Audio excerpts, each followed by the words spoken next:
Acts 21, ça va bien? Oui, right. Seigneur, merci pour cette matinée. Merci pour ce temps ensemble. Seigneur, cette matinée ne va jamais revenir. Je te prie qu'on puisse chacun en tirer le maximum, que tu puisses nous donner d'être dans le moment présent. Même, je te prie pour ceux ici qui sont à l'église ce matin, mais qui ont des fardeaux, des soucis, peut-être des conflits à l'extérieur. Je te prie, Seigneur, que tu puisses leur donner un temps de repos dans ta présence ce matin, puis que ça puisse nous faire du bien. Au nom de Jésus, j'ai prié. Amen. Ça va bien tout le monde? Yes! Hey, ce matin, c'est une matinée spéciale parce qu'on a une personne qui a décidé de se faire baptiser. En fait, Francine a décidé de se faire baptiser. On va pouvoir célébrer ce moment-là, tout le monde ensemble. Et j'avais un message de circonstance, alors que le baptême, on voit dans la Bible que c'est décrit comme une réalité pour les gens qui peut-être désiraient se faire baptiser, alors qu'on voit qu'il y a 2000 ans, Jésus a enseigné que le baptême, c'était quelque chose qu'on pouvait faire par immersion complète dans l'eau et que c'était un choix personnel. Et c'est différent de ce qu'on a été habitué culturellement ici au Québec. Quand on regarde il y a 2000 ans, on voit que le baptême était une décision personnelle, un choix personnel. Et c'est la raison pourquoi on célèbre les baptêmes de cette façon à Acts 21. Et j'avais un message qui, j'espère, est de circonstance.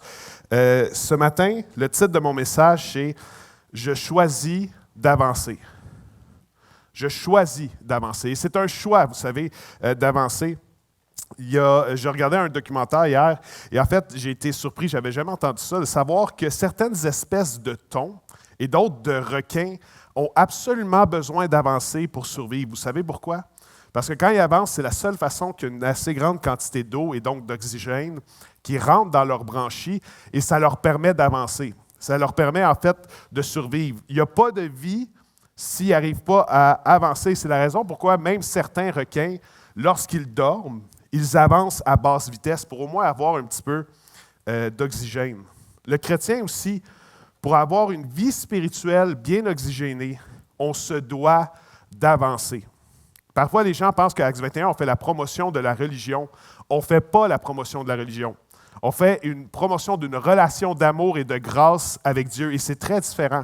Et comme chrétien ou comme personne qui allons à l'Église, il y a un risque dans notre vie spirituelle lorsqu'on arrête d'avancer, qu'on ne met pas en pratique les enseignements d'amour et de grâce de Jésus, et qu'on fait juste venir s'asseoir une fois par semaine à l'Église, et on devient des chrétiens plus religieux qu'ancré dans l'amour de Dieu. Et ça, ce n'est pas une bonne chose. En tant que chrétien, on a besoin d'avancer aussi. Et c'est une réalité qui est plus largement applicable à la réalité humaine. Einstein a dit ceci: la vie, c'est comme la bicyclette.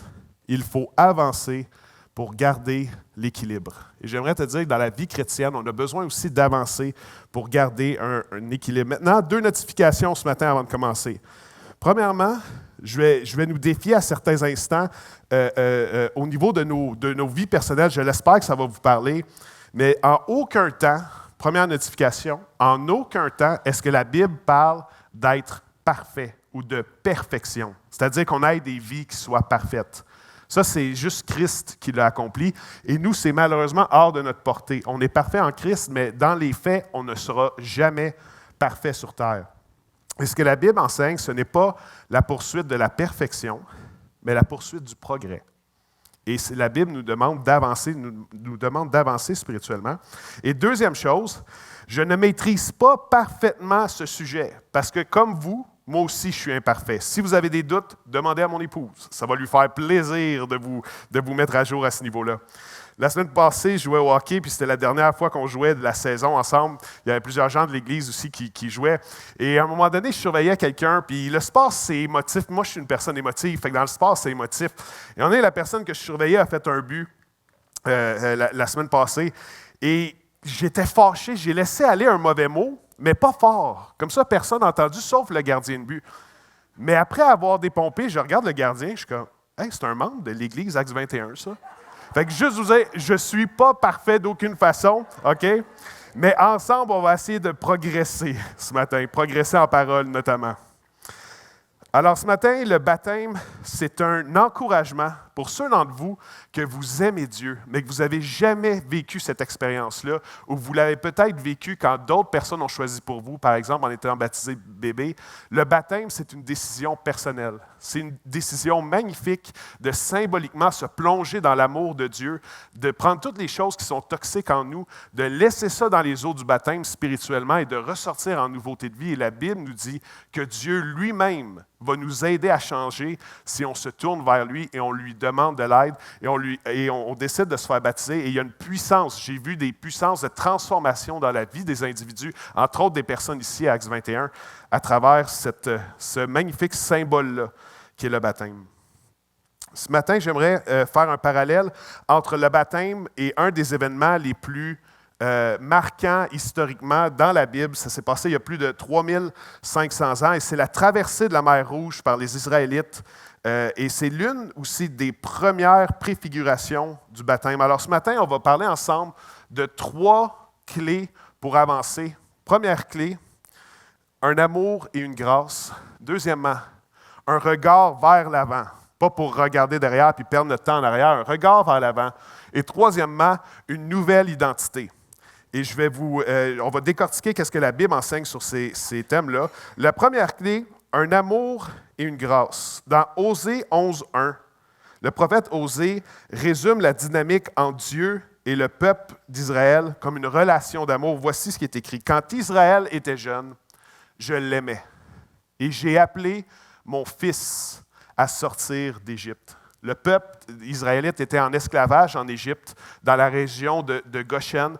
Et on voit que la motivation ici, la motivation pour que Dieu agisse pour son peuple et dans nos vies à nous aussi, c'est l'amour de Dieu envers nous. Quand Israël était jeune, je l'aimais. Et c'est Dieu qui parle. Et j'ai appelé mon fils à sortir d'Égypte. On voit même que Dieu appelle son peuple « mon fils » en termes de symbole. Et j'aimerais vous dire que ce matin, cette promesse-là est vraie pour chacun d'entre nous aussi. Dieu veut faire de nous et nous réaliser dans notre identité qu'on est des fils et des filles de Dieu, créés à son image pour faire des œuvres pures, pas pour gaspiller nos vies, mais pour faire des œuvres pures qui font avancer le bien commun, qui sont bonnes pour les gens autour de nous. Et la motivation de Dieu pour agir dans nos vies, c'est son amour. En fait, on voit même dans 1 Jean 4.8, plusieurs gens disent que l'évangéliste Jean, c'est l'évangéliste de l'amour. Il parlait beaucoup de l'amour. Et on voit que la Bible décrit Dieu comme étant dans son essence l'amour. 1 Jean 4.8, Dieu est amour. Donc, ce n'est pas juste que Dieu a de l'amour pour nous ce matin, c'est que Dieu, dans son essence, il est amour. Donc, c'est son essence même de communiquer et d'entrer en relation avec amour, avec les gens, avec les êtres humains. On voit un peu la même dynamique dans Jean 3.16, où est-ce que Jean 3.16 nous dit un des versets les plus populaires de la Bible. Carrie Price l'a eu souvent derrière son masque. Jean 3.16 dit « En effet, Dieu a tant aimé le monde qu'il a donné son Fils unique, afin que quiconque croit en lui ne périsse pas, mais ait la vie éternelle. » Et on voit dans Jean 3.16, dès le début, c'est le verset le plus connu, souvent mal cité aussi aux États-Unis. En effet, Dieu a tant aimé le monde qu'il a donné son Fils unique. Encore une fois, on voit que la motivation de Dieu envers son peuple, c'est son amour pour son peuple. Dieu a tant aimé le monde. Et j'aimerais dire ce matin, si tu t'en doutes, Dieu t'aime. Souvent, la religion a fait un mauvais travail de communiquer cet amour-là de Dieu, mais c'est l'essence même de Dieu et c'est la source même de sa motivation pour agir à travers son peuple. C'est l'amour de Dieu pour toi ce matin, puis c'est l'amour de Dieu pour moi. La religion, c'est à propos de ce qu'on accomplit, mais le message réel de la Bible Évangile, c'est à propos de ce que Christ a accompli. Ça nous amène le deuxième élément. On parle d'amour ce matin, mais aussi de grâce. Pourquoi? Parce que autant dans ce que Christ a fait pour nous, que qu'est-ce que Dieu a fait pour le peuple d'Israël en les sortant d'Égypte, ce n'est pas par nos propres forces qu'on peut avancer et connecter avec Dieu, mais c'est en fonction de qu'est-ce que Dieu lui-même a fait pour nous. Lorsque Dieu a sorti le peuple de l'esclavage d'Égypte et qu'il a ouvert la mer pour que le peuple puisse traverser, c'est par la force et l'intervention et enraciné dans l'amour et la grâce de Dieu que Dieu a agi. Ce n'est pas par notre propre force ou par nos propres moyens. On voit la même dynamique dans l'Évangile, qui est le point central de la Bible. que Christ a tout payé à la croix. Nos erreurs passées, présentes, futures, il a tout payé à la croix par grâce pour nous. Donc, 2 fondements ce matin avant d'aller plus loin, l'amour et la grâce. Et c'est le fun d'en parler le dimanche matin, mais c'est encore plus le fun de mettre en pratique du lundi au samedi.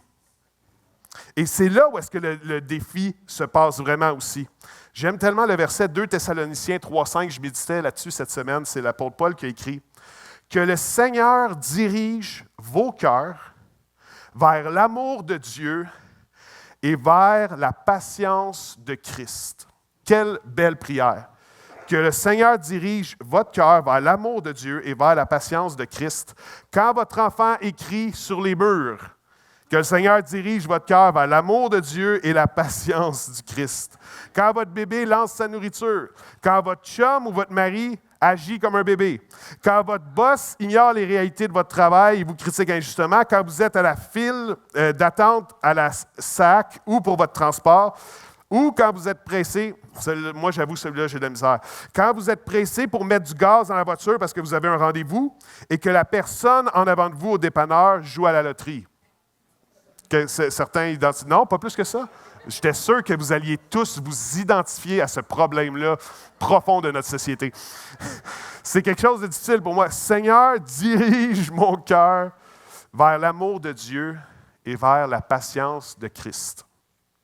Et j'aimerais vous dire aussi, pour moi, c'est un des secrets dans le ministère. Quand on parle de ministère, c'est de travailler pour l'Église. Aujourd'hui, vous savez, faire une Église comme Acts 21 ou travailler, servir une Église comme Acts 21, ça vient avec toutes sortes de pressions, de défis, toutes sortes de défis qui sont de différents ordres. Et on a besoin de garder nos cœurs, chacun d'entre nous, chacun des leaders ici, chacun d'entre vous que vous impliquez aussi pour l'Église, on a besoin de garder nos cœurs de cette pression-là et de demander des fois à Dieu de juste... Seigneur, dirige mon cœur vers l'amour de Dieu et vers la patience de Christ. C'est une des choses qu'un de mes mentors faisait tellement bien, c'est que malgré la pression des meetings, malgré la pression de certaines réunions, des fois qui peuvent être très drainantes, très challengeantes émotionnellement, c'est de prendre un temps d'arrêt avant de retourner à la maison pour juste prier. Seigneur, dirige mon cœur vers ton amour, puis dirige mon cœur vers la patience de Christ. Et de juste se laisser renouveler comme ça. Et c'est une clé personnelle importante pour moi que je mets en pratique pas plus tard que cette semaine. Seigneur, viens m'aider. Dirige mon cœur vers ton amour, puis vers la patience de Christ. Alors, une première clé ce matin, c'est de se rappeler de l'amour et de la grâce de Dieu, puis de s'enraciner dans l'amour et la grâce de Dieu. Et en passant, l'apôtre Paul nous dit quelque chose de magnifique par rapport à l'amour. L'apôtre Paul nous dit que c'est possible d'être puissamment fortifié dans notre être intérieur, dans la mesure où le Saint-Esprit nous rappelle à quel point on est aimé de Dieu.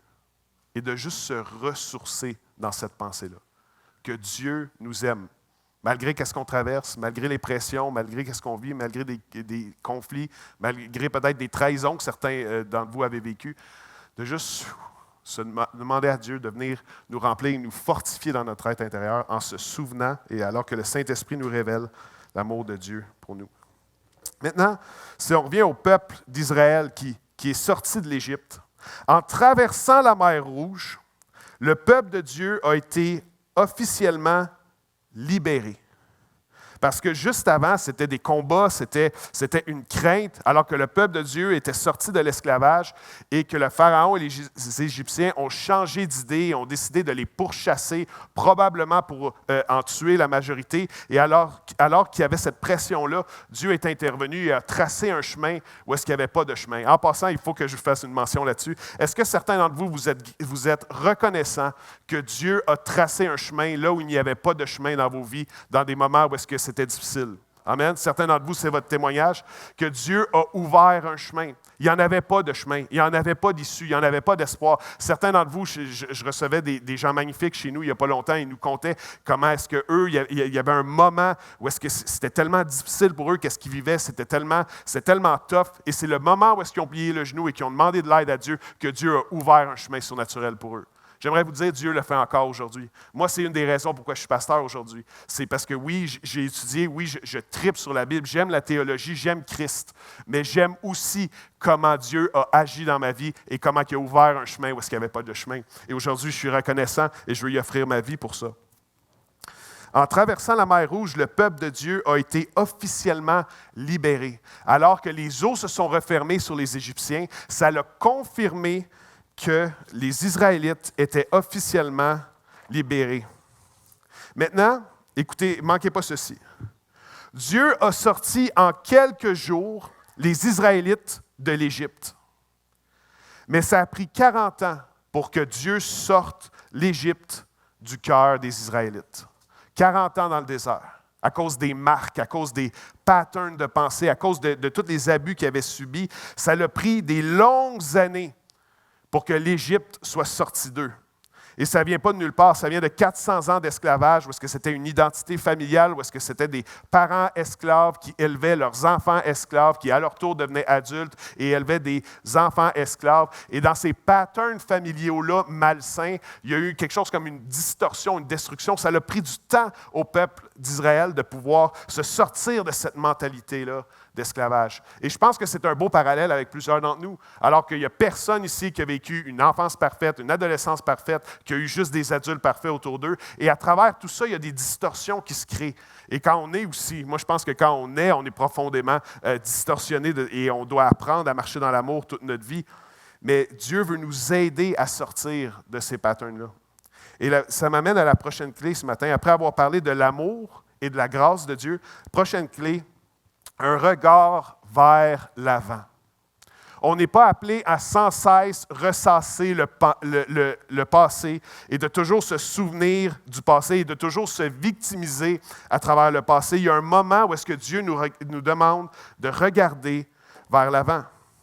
Certains ont dit que la vie, c'est comme conduire. C'est-à-dire que quand on conduit, il y a un petit rétroviseur et il y a un grand pare-brise pour qu'on regarde en avant. Et ça peut être utile des fois de faire un petit check par rapport au rétroviseur, juste pour voir qu'est-ce qui se passe en arrière, se situer dans l'espace-temps. Ça peut être utile. Mais quand on conduit, on regarde en avant. Okay? Certains d'entre vous, vous me dites, vous êtes spirituel, vous priez quand vous conduisez. J'espère que vous priez les yeux ouverts, au moins. Et on est appelé à regarder en avant. Et c'est la même chose pour la vie spirituelle. Oui, parfois, ça peut être utile de se situer par rapport à notre passé pour célébrer, entre autres, la reconnaissance et pour, entre autres, célébrer notre gratitude envers Dieu. Mais Dieu nous demande de regarder en avant.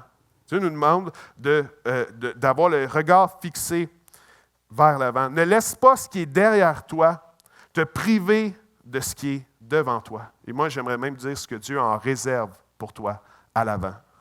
Et quand le diable veut te rappeler ton passé, rappelle-lui son futur et regarde en avant. Exode 11, 4, 5. Les Israélites, et j'aime ce passage-là, dans Exode 11, versets 4 et 5, les Israélites recommencèrent à pleurer et dire, « Nous nous souvenons des poissons que nous mangions en Égypte et des cocombres. » Le texte dit qu'ils se sont souvenus des cocombres d'Égypte. Maintenant, le peuple est dans le désert, Dieu prend soin d'eux, ils manquent de rien, ce n'est pas l'abondance, mais ils ont tout ce qu'il faut pour survivre, et ils savent qu'il y a une terre promise avec du lait et du miel qui les attend devant. Mais eux, ce qui vient à leur tête dans tout ça, c'est les cocombres. Certains d'entre vous, vous n'avez pas l'air de comprendre. Laissez-moi un instant. Ça ici, OK? Un légume qui goûte presque rien puis qui doit être composé à quoi? 80% d'eau? Là, celui-là, il est même amoché. Ce n'est pas moi qui l'ai croqué, je vous dis, là, mais il est amoché. Et le peuple de Dieu, il hésite parce qu'ils se souviennent des cocombres. Puis ils s'ennuient des cocombres. Laissez-moi juste vous remettre en contexte un peu. Ça fait 400 ans qu'ils sont esclaves. Ils ont souffert, OK? Ils ont cruellement souffert. Ils ont bâti des constructions de l'Empire pour les Égyptiens. Ils travaillaient fort, ils travaillaient dans la boue, dans le sable, faire des briques, charrier des matériaux. Ça, c'était leur vie. Esclavage, la Bible décrit même des moments où est-ce que certains ont été battus, fouettés ou traités injustement avec dureté. Et là, Dieu les libère de tout ça. OK? Et là, ils sont rendus dans le désert.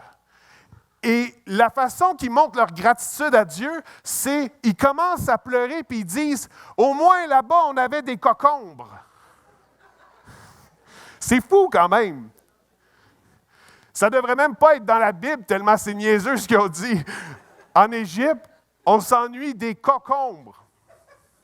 À moins que ça puisse représenter certains d'entre nous, comme on pense des fois. Ils s'ennuient des concombres, mais ils ne réalisent pas à quel point ils étaient malheureux esclaves et que leur destinée n'était même pas en leurs propres mains, alors que c'est les Égyptiens qui les oppressaient. Ils ont oublié tout ça. Mais ils s'ennuient du goût des concombres. C'est un parallèle pour moi fort, comment on peut être l'être humain parfois. Notre tendance à regarder en arrière, pourquoi? Pour une gratification instantanée. Et d'ailleurs, je ne veux pas aller trop deep là, dans le spirituel et tout, mais souvent, quand quelque chose est ténébreux et malsain, c'est parce qu'on cherche une gratification instantanée. Je veux une satisfaction là. Peu importe le prix, là. Est-ce que ça détruit ton couple? Je veux la satisfaction là. Est-ce que ça détruit ta famille? Je veux ma satisfaction là. Est-ce que c'est bon pour que ta femme se sente valorisée à travers tes actions? Je veux ma satisfaction là. Et ça, c'est la gratification instantanée. C'est le peuple qui, littéralement, vive la liberté, ont vu le miracle de Dieu agir dans leur vie. Et vous, plusieurs d'entre vous, vous avez vu Dieu faire des miracles à travers vous. Vous avez vu Dieu faire des miracles dans votre vie pour vous venir en aide dans son amour et sa compassion. Et nous, qu'est-ce qu'on fait? On se retourne vers Dieu et on dit « Je m'ennuie de tel cocombe. » C'est fou quand même. Et c'est ce que le peuple fait. Au lieu de regarder vers l'avant, il regarde à l'arrière à qu'est-ce qui goûtait bon. Il était esclave. Il n'y avait même pas les fondements de la dignité humaine dans leur rôle, mais les cocombes, ils goûtaient bon. Et je pense que c'est un défi pour certains d'entre nous que Dieu veut nous aider à regarder en avant et à mettre en arrière qu'est-ce qui mérite d'être mis en arrière. Certaines habitudes qui détruisent le couple, certaines habitudes qui détruisent ton couple. Certaines façons qui c'est pas optimal pour favoriser une bonne entente avec tes collègues de travail, certaines attitudes qu'on peut avoir, ça, mes amis, c'est des concombres et ça appartient au passé. Ça ne vaut pas la peine de sacrifier les belles choses que Dieu veut déposer dans nos vies parce qu'on est trop obstiné à regarder à des concombres. Et c'est la raison pour laquelle Dieu nous défie à regarder en avant. Qu'on puisse laisser les concombres en arrière, tout le monde ensemble, puis regarder en avant. Dans Luc 9, 6, 2, Jésus a dit quelque chose de très significatif. On va regarder à ses paroles et ensuite on va regarder au contexte, qui le rend encore plus profond. Jésus lui répondit, « Celui qui met la main à la charrue et regarde en arrière n'est pas fait pour le royaume de Dieu. » Autrement dit, quand on entreprend quelque chose pour aller vers l'avant, puis qu'on a la main impliquée dans quelque chose, ça peut être notre direction de vie, ça peut être pour une famille, ça peut être pour notre couple, ça peut être pour notre travail, notre entreprise. Quand on a la main active pour aller vers l'avant et qu'on passe notre temps à regarder en arrière, Jésus dit, cette attitude-là n'est pas faite pour le royaume de Dieu. Et il va même plus loin. Ce n'est pas juste l'attitude.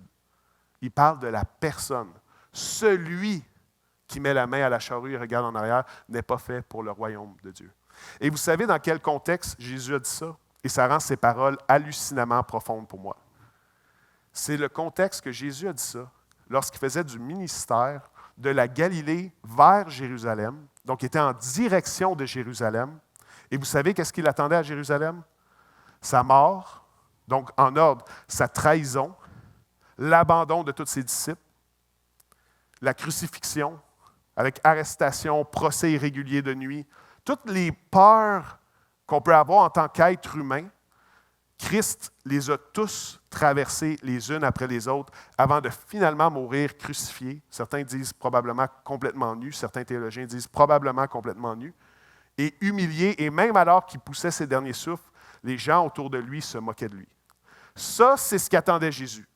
Et dans ce contexte-là, où est-ce que Jésus se dirige vers Jérusalem, il dit, « Celui qui met la main à la charrue et regarde en arrière de lui n'est pas fait pour le royaume de Dieu. » Et ce que Jésus nous défie, je crois, et ce que ce texte-là peut nous enseigner aujourd'hui, c'est qu'il y a des choses qui appartiennent au passé, il y a des choses qui sont en arrière, et nous, notre appel, c'est de regarder en avant. Et j'aimerais vous dire aussi, en tant qu'Église, notre appel, c'est de regarder en avant.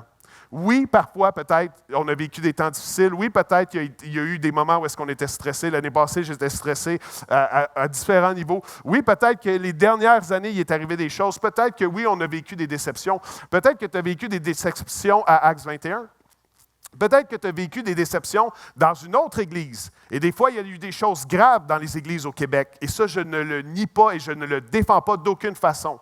Mais en tant que congrégation, notre rôle maintenant, c'est de regarder en avant et de bâtir pour le royaume de Dieu. Celui qui met la main à la charrue et regarde en arrière n'est pas fait pour le royaume de Dieu. Et je sais que des fois, dans l'histoire de cette congrégation, on a eu des défis, mais maintenant, on est tous ensemble. Dieu nous aime et notre regard, ce n'est pas pour fixer nos regards sur les cocombes, mais c'est pour regarder en avant en tant qu'Église. Dis à ton voisin, abandonne les cocombes. Dis ça à ton voisin. On est appelé à regarder en avant. Les choses qu'on a vécues, le mal qui nous a été fait, les lacunes. En passant, juste en tant que souvenir, je vais le donner à quelqu'un qui le veut. Cadeau. À remarquer qu'il ne le voulait pas. Il était comme juste, non, pas moi, s'il vous plaît. Alors, la Bible nous enseigne de s'enraciner dans l'amour, j'ai des morceaux de concombre sur moi, dans l'amour, et la grâce de Dieu, à regarder en avant. Et la Bible nous enseigne aussi quelque chose de fantastique, qui est une nouvelle identité.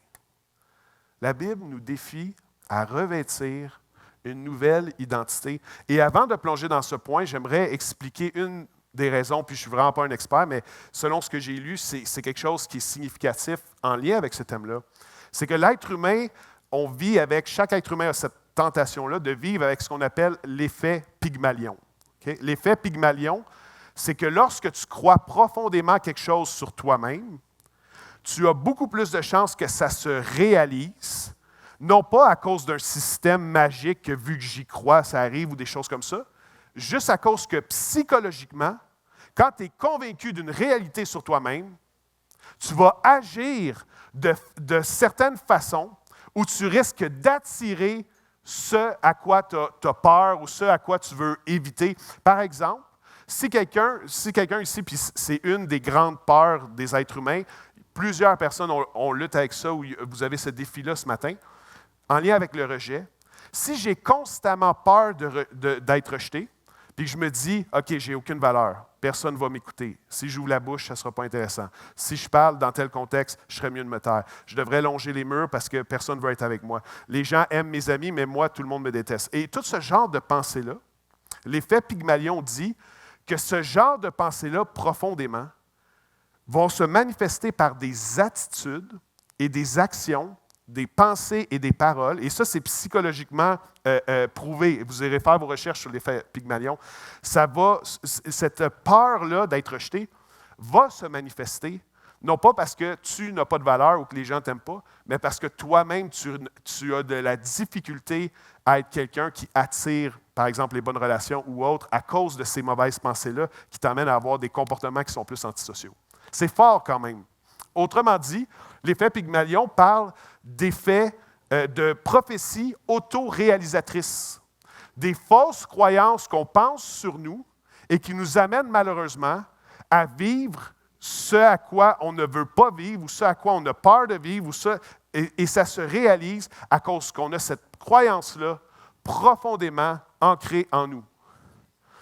Maintenant, pourquoi je parle de psychologie? Parce que pour moi, la psychologie est un cadeau. Certains pensent que c'est ésotérique, ce n'est pas. C'est l'étude du comportement humain. C'est une science comme toutes les autres sciences. L'étude du comportement humain. Maintenant, pourquoi on en parle ce matin?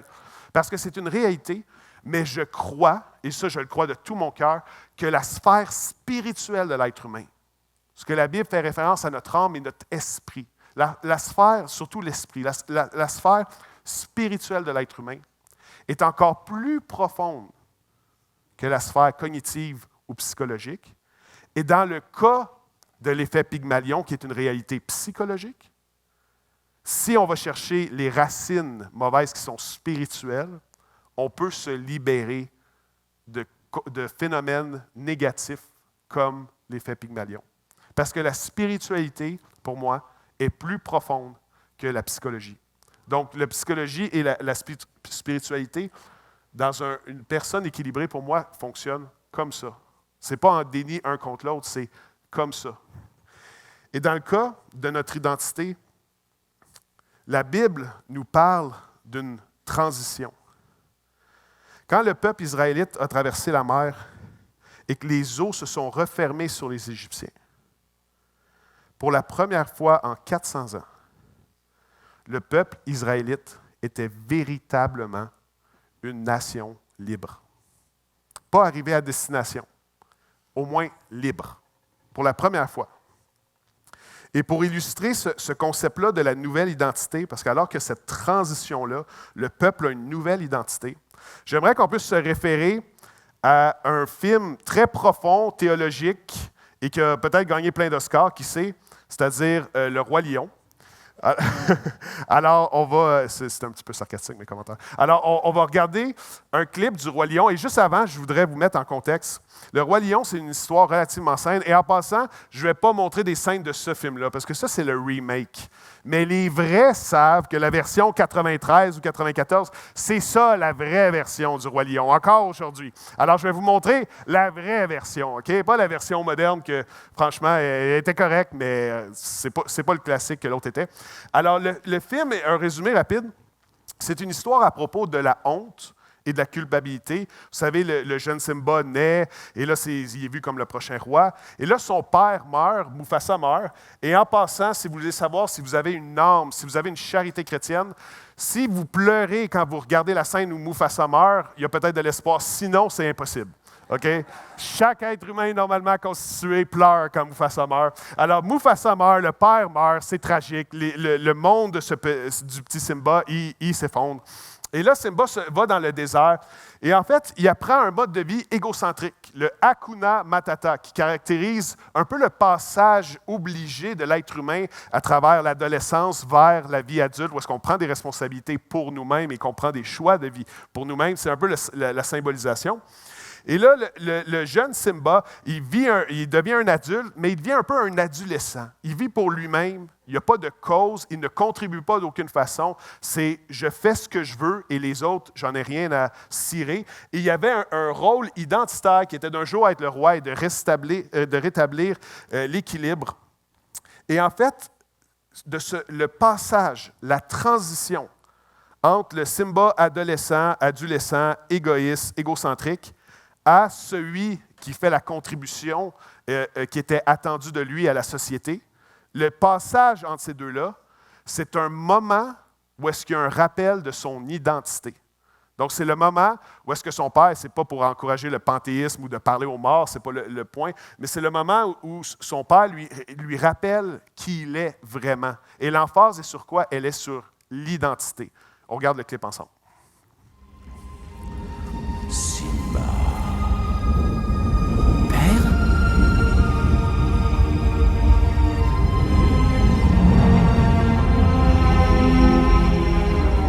Simba, tu m'as oublié. Non, jamais.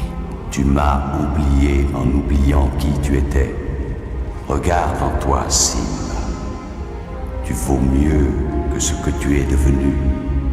Il te faut reprendre ta place dans le cycle de la vie. Comment la reprendre? Je n'ai plus aucun pouvoir. N'oublie pas qui tu es. Tu es mon fils et c'est toi le roi. N'oublie pas qui tu es. Non, père, ne me laisse pas. N'oublie pas. J'ai besoin de toi. Ne me laisse pas.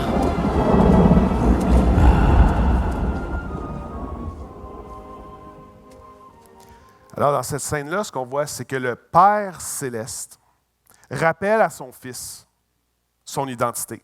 Et c'est le point pivot du film. Ensuite, le jeune Simba devient officiellement le roi qui va rétablir et faire sa contribution juste à la société et travailler pour un monde meilleur et travailler pour l'avancement du bien commun. Mais le point tournant de ce film-là, c'est le rappel au Fils, par son Père céleste, de son identité. Et la Bible enseigne que c'est exactement ça que Dieu veut faire avec nous. Alors qu'on croit des mensonges sur nous, alors qu'on croit des pensées qui nous détruisent au lieu de nous construire, alors que j'irais même plus loin, alors que la religion a détruit beaucoup de gens au Québec. Je ne me fais pas l'avocat de la religion un matin. Il y a une différence entre la religion et la grâce et l'Évangile. La religion, c'est à propos de qu'est-ce que je fais et je peux être fier parce que c'est mes efforts pour atteindre Dieu. Tandis que la grâce, le message de l'Évangile, c'est qu'est-ce que Christ, lui, a fait pour descendre, pour venir me chercher. Et c'est une inspiration par la grâce et non pas par le mérite. Et il y a cette question-là ici qui est identitaire. Dans Colossiens 2,12, jusqu'au verset 3,1, dans un contexte où est-ce que l'apôtre Paul parle du baptême, qui est cette transition-là d'identité. D'avoir cette identité-là en nous-mêmes, d'avoir l'identité qu'on croit avoir, ou même d'avoir une identité inconsciente. Lorsqu'on décide de se faire baptiser, lorsqu'on décide de suivre Christ, et lorsqu'on décide de persévérer avec Dieu, Dieu veut nous rappeler qu'on est son fils et sa fille bien-aimés. On est des fils et des filles bien-aimés. Dieu nous aime. Dieu a de l'amour pour nous. Et que même dans une saison de notre vie où est-ce qu'on a besoin de l'entendre ou où est-ce qu'on en reçoit moins, il y a cette prière-là qu'on peut vivre un profond ancrage en Dieu spirituel, où est-ce qu'on se rappelle à quel point Dieu nous aime et le Saint-Esprit veut nous aider surnaturellement à se souvenir de cette réalité-là et ça nous fortifie pour le reste. Colossiens 2,12 jusqu'au verset 3 dit ceci.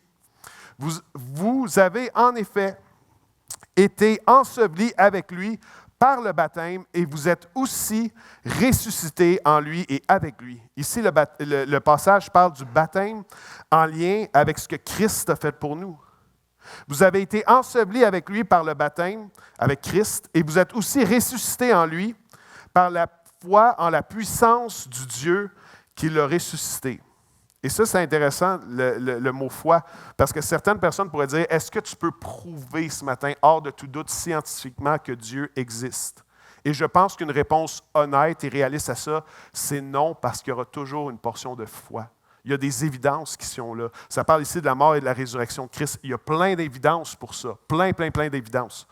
Mais il y a toujours une portion de foi pour accepter ce que Dieu a fait pour nous. Et l'apôtre Paul continue. Si donc vous êtes ressuscités avec Christ, recherchez les choses d'en haut, où Christ est assis à la droite de Dieu. Attachez-vous aux réalités d'en haut et non à celles qui sont sur la terre. Et ce qui est intéressant là-dedans, c'est que quand on regarde au milieu, le milieu du passage, le point pivot, c'est quoi? C'est l'identité. Si donc vous êtes ressuscités avec Christ, c'est le verbe « être ». Ça fait référence à l'identité. C'est que comme Christ est mort et ressuscité, placer notre foi en la mort et la résurrection de Christ, c'est qu'on vit cette même expérience-là avec le baptême. Et je peux vous dire que surnaturellement, par le Saint-Esprit, il y a quelque chose de toujours significatif qui prend place. C'est de réaliser notre identité, que notre identité est en Dieu, est en Christ. On est des enfants bien-aimés. Et ensuite, à partir de notre identité, on tombe dans le faire. On poursuit Colossiens 3, 5. Faites donc mourir en vous tout ce qui est terrestre. Et là, il dit une liste assez négative, mais ô combien pertinente encore aujourd'hui. L'immoralité sexuelle, l'impureté, les passions, les mauvais désirs et la soif de posséder. En tant que bon businessman et bon businesswoman, ce qu'on devrait chercher, c'est à faire des transactions qui sont justes. Et non pas toujours avoir cette soif-là de posséder, et c'est pour tout l'être humain. Il y a des gens qui ont des moyens très, très limités, qui ont un amour de l'argent et qui sont à l'argent, puis il y a des gens qui ont beaucoup, beaucoup d'argent, qui sont aussi à l'argent, et il y a des gens qui réussissent aussi à, non pas se débarrasser de tout leur argent, mais de l'investir sagement, puis ensuite de la donner pour le royaume, de la donner pour l'avancement de l'Église, la donner pour les pauvres, la donner pour les gens autour de nous, et c'est notre appel. L'apôtre Paul va dire « les mauvais désirs et la soif de posséder qui est une idolâtrie ». Donc, autrement dit, c'est un élément qu'on place au-dessus de notre vie spirituelle. Au lieu de placer Dieu en premier dans nos vies, on place ces éléments-là en premier, et ça, c'est une idolâtrie. Renoncez à tout cela, à la colère, à la fureur, à la méchanceté, à la calomnie, aux grossièretés qui pourraient sortir de votre bouche. Et à ça, j'ajouterais, même quand tu joues au hockey avec un goaler d'Axe 21. Il n'y a personne qui est parfait, il n'y a personne qui est arrivé, et il n'y a personne qui ne mettra jamais cette liste-là à 100% parfaitement dans sa vie. Mais encore une fois, ce que la Bible nous appelle, ce n'est pas à la perfection, mais la Bible nous appelle au progrès. Alors ce matin, j'aimerais terminer en fait, pour être respectueux de votre temps, je vais terminer avec un vidéo. Ce matin, on a le privilège de célébrer le baptême de Francine Godin, qui a pris une décision, puis on a vécu des moments touchants avec elle. Je sais que la semaine passée, on était au 2e étage, puis on était avec elle, on priait, puis on l'écoutait sur son parcours. Puis honnêtement, sa prise de décision, son parcours, pour moi, c'était vraiment inspirant. Il y a des moments où est-ce qu'on pleurait toutes, où est-ce qu'elle était émotive, moi j'étais émotif. On priait pour elle avec Nathan puis avec Nicole aussi. Et je suis vraiment encouragé. Et la Bible nous enseigne, entre autres à travers les passages qu'on a lus, que le baptême, c'est un rappel pour chacun d'entre nous. Certains d'entre nous, peut-être que le défi que Dieu voudrait nous lancer ce matin, c'est de considérer se faire baptiser. Et pour d'autres, c'est un rappel de ne pas tomber dans une vieille vie religieuse plate. Non, non, Dieu veut qu'on puisse avancer spirituellement. Que Dieu veut qu'on puisse avancer dans notre vie spirituelle. On regarde ensemble le témoignage vidéo de Francine. Bonjour, mon nom est Francine Godin. J'ai 68 ans et je viens à Axe 21 depuis Pâques. Oui, je suivais Axe 21 sur YouTube et j'étais vraiment touchée par les discours. J'ai bâti ma vie très vite, vers l'âge de 15 ans, sur les livres ésotériques. Ça a été vraiment ma première porte où je cherchais beaucoup. Je cherchais le bien-être. Je cherchais une sécurité. Je cherchais une certaine paix. C'est pour ça que j'ai jamais lâché à partir de l'âge de 15 ans à toujours chercher quelque chose dans les livres. Mais c'était pas les bons. Oh, ma vie d'avant.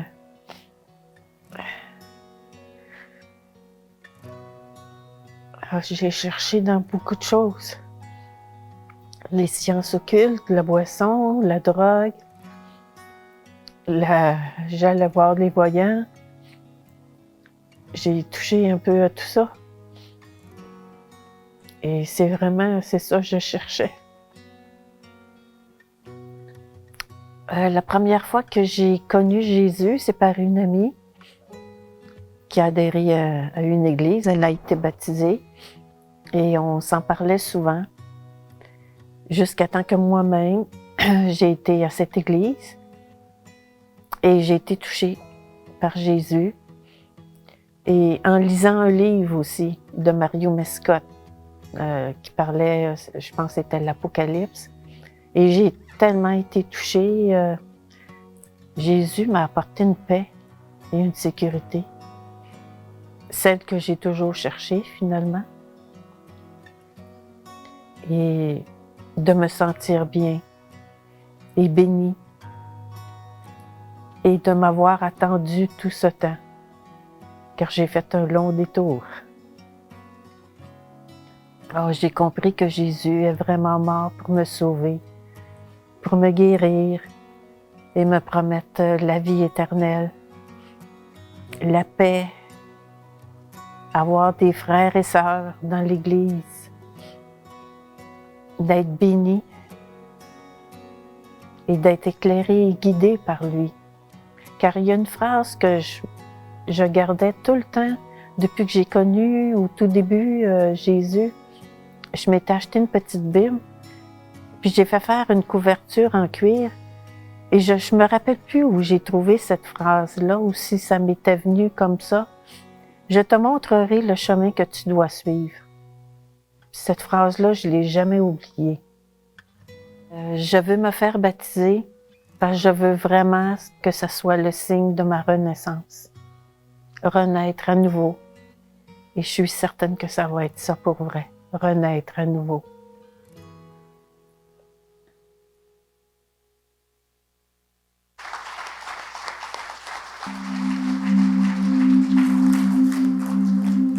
Si on peut peut-être entrer ensemble dans un moment à la fois de célébration, d'introspection, de connexion spirituelle aussi avec Dieu, je vais prier que Dieu puisse nous conduire. Seigneur, je te remercie pour Francine. Merci pour elle. Seigneur, quel privilège d'être témoin de son parcours, ses décisions, ses pas de foi. D'à quel point tu l'aimes et qu'elle réalise cet amour-là et qu'elle veut cheminer vers toi. Seigneur, je te prie de venir nous parler maintenant.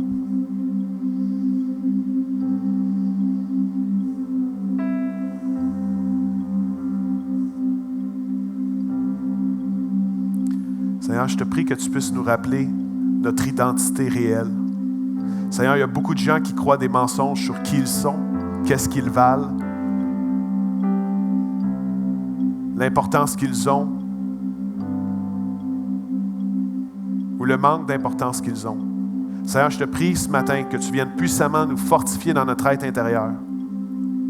Seigneur Jésus, quand tu nous as appris à prier, la première phrase que tu nous as appris, c'est notre Père céleste. Seigneur, certains d'entre nous, on a eu des pères imparfaits, mais notre Père céleste, lui, est parfait. Et par l'action du Saint-Esprit, tu peux transférer ces bienfaits-là de la paternité céleste, du Père aimant que tu es, du Père encadrant que tu es, du Père valorisant que tu es, du Père avec des paroles de vie, avec des plans de bonheur et non de malheur. Un Père d'encouragement, un Père de nouveau départ, et un Père qui est prêt à payer tous nos dettes, chaque faute, chaque erreur. On n'a pas à recenser dans la honte ou la culpabilité. Seigneur Jésus, tu as tout payé pour ça. Et Père Céleste, tu as envoyé ton seul Fils mourir à la croix pour chacun d'entre nous. Je te prie, Seigneur, qu'on puisse redécouvrir les bienfaits de la paternité céleste. Que tu es un Père qui nous aime. Seigneur, je te prie pour quelqu'un ce matin qui croit des mensonges. Je prends autorité au nom de Jésus et je brise ces mensonges. Seigneur, viens briser les mensonges qui habitent cette personne, que tu puisses leur rappeler leur véritable identité. Et Seigneur, en terminant, on veut te dire merci. Merci parce que tu es un Père. Merci parce que tu nous aimes. Merci parce que tu es un Père qui nous a tout pardonné. Et je te prie, Seigneur, que tu puisses te révéler à nous d'une nouvelle façon ce matin, à travers ton Saint-Esprit. Et je te prie pour des gens qui sont ici pour les premières fois ce matin ou dans les premières fois, qui ne sont pas encore certains de tout saisir cela. C'est correct, nous non plus, on n'a pas tout saisi. Je te prie, Seigneur, que tu viennes leur parler par ton Saint-Esprit, que tu puisses leur faire du bien et leur rappeler leur identité. Ils sont des fils et des filles aimés de leur Père céleste. On va maintenant chanter.